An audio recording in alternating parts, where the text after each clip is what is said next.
பிரசன்னம்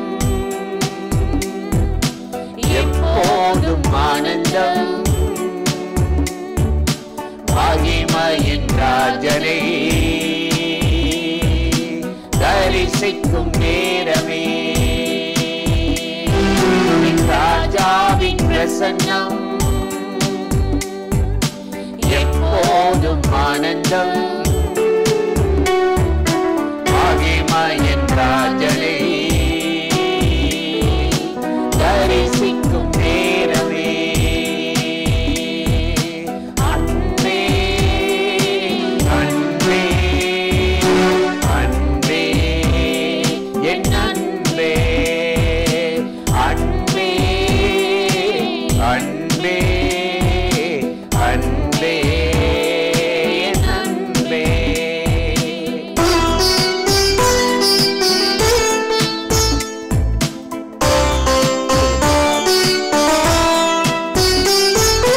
தூதர்கள் பாடிடும் பரலோக கீதமே தூதர்கள் பாடிடும் பரலோக கீதமே நாங்கள் கேட்டிட உள்ளம் எல்லாம் பொங்குதே. நாங்கள் கேட்டிட உள்ளம் எல்லாம் பொங்குதே. அன்பே அன்பே அன்பே என் அன்பே அன்பே அன்பே அன்பே என் அன்பே.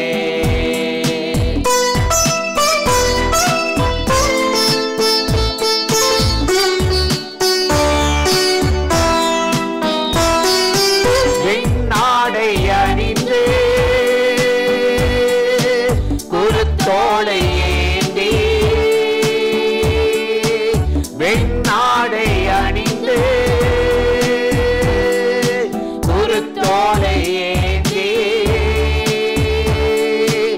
ஓசன்னா பாடி ஓய்வின்றி துடிப்பே. ஓசன்னா பாடி ஓய்வின்றி துடிப்பே. அன்பே அன்பே அன்பே என் அன்பே அன்பே அன்பே அன்பே என் அன்பே.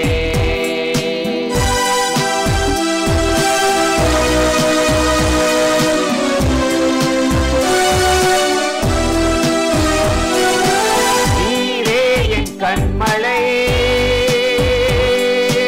நீரே என் கோட்டை நீரே என் கண்மலை நீரே என் கோட்டை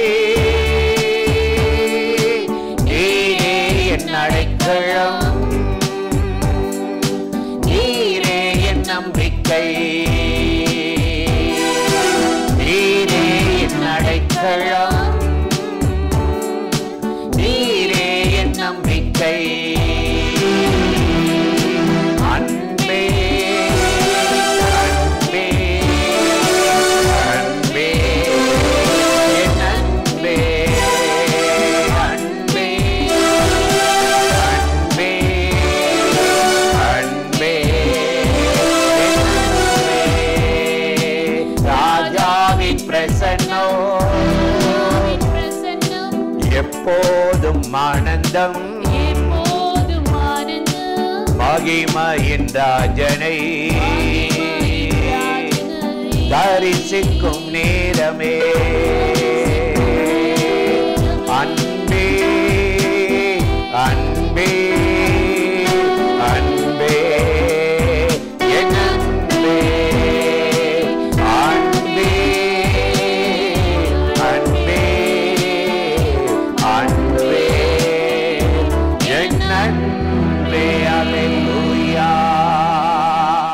பிரியமானவர்களே, ஆண்டவராகிய இயேசுவின் நாமத்தினாலே இந்த காலை நேரத்தில் இயேசுவை தினம் பார்ப்போம் என்ற இந்த நிகழ்ச்சியின் மூலமாக உங்களை சந்திப்பதில் மிகுந்த மகிழ்ச்சி அடைகிறேன். கர்த்தர் நல்லவர், கிருபையும் இரக்கமும் நிறைந்தவர்.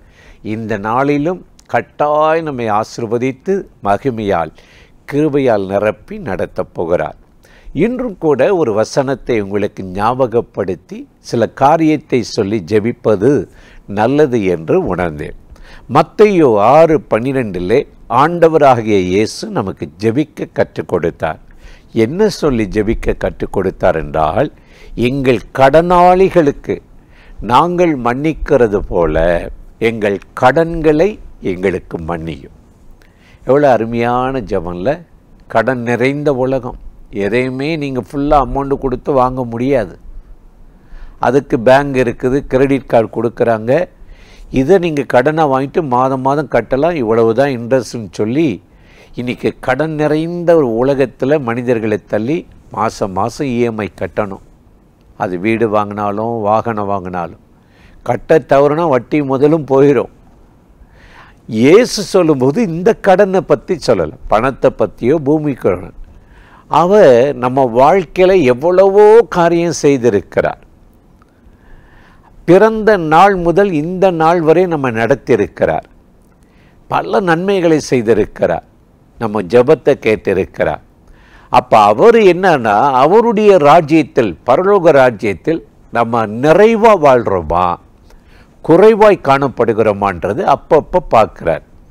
அப்போ இதை பற்றி அப்போஸ்தலனாகிய பவுல் சொல்லுகிற போது சொல்லுகிறார். 2 தெசலோனிக்கர் 1:3 நாம் வாசித்தால், நாம் தேவனை ஸ்தோத்தரிக்க கடனாளிகளாம். எவ்வளோ அருமையாக இருக்குல்ல. ஆண்டவர் எத்தனை நன்மை செஞ்சிருக்கிறார். நம்ம வேண்டிக் கொள்வதற்கும் நினைப்பதற்கும் கீழே இல்லை, மேலே தான் ஆசீர்வதிச்சார். இந்த காரியம் நடந்துட்டால் நல்லது அப்படிலாம் நினச்சிருப்போம். அழகாக ஆண்டவர் நடத்துகிறார். ஒவ்வொரு காரியத்திலும் நாம் தேவனை ஸ்தோத்தரிக்க நன்றி சொல்ல மறந்துடக்கூடாது. நம்ம என்ன செய்வோம்னா, காரியம் நடக்கிற வரையும் விழுந்து விழுந்து ஜெபிப்போம். நடந்துருச்சா ஒரு நாள் தான் நன்றி, அதான் சொல்லிட்டேல்ல போதும். வாழ்க்கை முழுவதும் நன்றி சொல்லணும். 10 பேரை சுகமாக்கி 9 பேர் ஓடிட்டான், ஒருவருக்கு மட்டும் மனம் இல்லை, குப்புற விழுந்து நன்றி சொன்னாராம். அந்த ஒரு காரியம் ஆண்டவருக்கு முன்பு நிறைவாக இருந்ததா. இன்றைக்கு நம்முடைய வாழ்க்கையில் தேவனுக்கு மகிமையாக நன்றி உள்ளவர்களாய் வாழாமல் போனால் ஆண்டவர் என்ன செய்வார் தெரியுமா? நம்ம மேலே வேதனைப்படுவார், நம்ம குறைவாக காணப்படுவோம். அதுதான் கடன். அதனால தான் மோசே ஜனங்களுக்கு சொல்லும்போது, ஜெபிக்க துதிக்க சொல்லும்போது 103 சங்கீதம் 2 சொல்லுகிறார், என் ஆத்துமாவே கர்த்தரை ஸ்தோத்திரி, அவர் செய்த சகல உபகாரங்களை மறவாதே அப்படின்றாரு. அடுத்து பார்த்தீங்கன்னா, நாம் அன்பு கோரணுமா, நம்ம அன்பு கோரவே கடனாளிகளாக இருக்கிறோம் என்று வேதம் நமக்கு ரொம்ப அருமையாய் சொல்லுகிறார். 1 யோவான் 4:11 வாசித்தால் அப்போஸ்தலனாகிய யோவான் சொல்லுகிறார், நாம் அன்பு கூறுவதில் கடனாளிகளாக இருக்கிறோம். ஒருவர் நேசிக்கணும், தேவனை அன்பு கோரணும், எந்த கைமாறும் பிரதிபலன் இல்லாமல் நன்மை செய்யணும். அப்போ நம்ம ஆண்டவர் சொல்கிறாரு, முதலாவது உன் தேவனாய் கர்த்தரில் அன்பு கூறு, 2வது பிறரை நேசி. நம்ம என்ன செய்கிறோன்னா, இன்றைக்கி தற்பிரியர், சுயநலவாதிகள். எனக்கு இங்கே போனால் என்ன நன்மை, இவரோட பேசுனா என்ன நன்மை, பழகுனா என்ன நன்மை, தற்பிரியமும் சுயநலவாதிகளாக இருக்கிறோம். மற்றவர்களை எந்த பிரதிபலனை எதிர்பார்க்காம அவங்கள நம்ம ஆதரிப்பதோ சப்போர்ட் பண்ணுவதோ கிடையாது. பொல்லாத உலகம். அன்பு தணிஞ்சிருச்சு, பேச நேரம் இல்லை, அவங்களுக்கு காது கொடுத்து கேட்க நேரம் இல்லை. அன்பில்லாதவன் தேவனை அறியான் என்று வேதம் சொல்லுகிறது. ஆகவே எனக்கு அருமையானவர்களே, இயேசு நமக்காக அன்பு கூர்ந்து இரத்தத்தை சிந்தி விலை கொடுத்து வாங்கி நம்மளை மீட்டு கொண்டார், பாவங்களை மன்னித்தார். எதுவும் நம்ம கொடுப்போன செஞ்சார், அதாங்க மேலான அன்பு. அதைத்தான் யோவான் எழுதுகிறார், அன்பு கூறுகிற கடனே அல்லாமல் வேறு ஒன்று உங்களுக்கு இல்லாதிருப்பதாக என்று எழுதுகிறார்.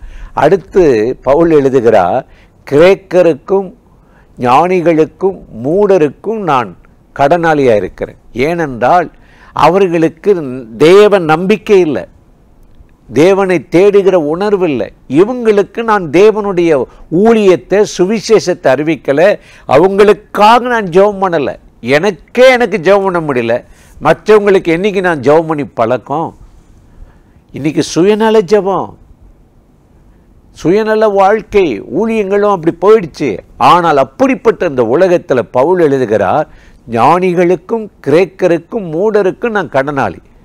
இவங்களுக்கு நான் ஊழியம் பண்ணி சுவிசேஷம் அறிவிக்காததுனால நான் ஒரு குறைவுள்ளவன் என்று தன்னை தாழ்த்தி ஜெபம் பண்ணுறான். இந்த கடனை மன்னிக்கிறதுக்கு தான் ஆண்டவர் நமக்கு ஜெபிக்க கற்றுக் கொடுத்தார். ஆகவே இன்றைக்கு இந்த காலை நேரத்தில் இந்த நிகழ்ச்சியில் இணைந்து இந்த வார்த்தைகளை கேட்கிற அருமையானவர்களே, ஆண்டவருக்கு முன்பு நீங்கள் நிறைவுள்ளவர்களாக இருக்கிறீங்களா, கடன்காரர்களாக அவருடைய கட்டளை நிறைவேற்றாமல் குறைவுள்ளவர்களாக இருக்கிறீங்கன்னு தெரியாது. இன்றைக்கு உங்கள் வாழ்க்கையை ஆராய்ந்து பார்த்து, ஆண்டவரே என் கடனை மன்னியும் அப்படின்னு சொன்னீங்களா? கடன் இல்லாத குறைவில்லாத ஒரு நன்மையால் உங்களை திருப்தியாக்கி இந்த நாளில் உங்களை அற்புதமாக ஆச்சரியமாக வழி நடத்துவார். அந்த தேவாதி தேவனை நோக்கி நாம் இப்பொழுது ஜெபிக்க போகிறோம். ஜெபிக்கலாமா? அன்பும் இரக்கமும் கிருபையும் நிறைந்த நல்ல ஆண்டவரே, இந்த ஆசீர்வதிக்கப்பட்ட நாளுக்காக, நேரத்துக்காக, கிருபைக்காக நன்றி. யாரெல்லாம் இப்பொழுது நிகழ்ச்சியில் இணைந்து இந்த வார்த்தைகளை கேட்கிறார்களோ அத்தனை பேர் மேலும் கர்த்தருடைய மகிமை, வல்லமை, கிருபை, இரக்கம் மூடுவதாக. இந்த நிகழ்ச்சியில் இணைந்திருக்கிற ஒவ்வொருடைய குறைவுகளை நிறைவாக்கி ஆண்டவரே கடன் இல்லாத ஒரு மனமகிழ்ச்சியான வாழ்க்கை இந்த நாள் நம்முடைய பிள்ளைகளுக்கு கொடுத்து ஆண்டவர் திறந்த வாசலை வைத்து ஆண்டவரே உமக்குள்ள பலனடைந்து நன்மைகளை சுதந்திரிக்க உதவி செய்யும். இந்த நாள் இனிதாய் அவர்களை உமது பிரசன்னம் நடத்தட்டும், ஆசீர்வதியும். இயேசுவின் நாமத்தில் இந்த ஸ்தோத்திரத்தை ஏறெடுக்கிறோம் எங்கள் உயிருள்ள நல்ல பிதாவே. ஆமேன், ஆமேன். ஆண்டவர் இந்த ஜெபத்தை கேட்டிருக்கிறார். கட்டாயம் உங்களை ஆசீர்வதித்து நடத்துவார். ஆமென்.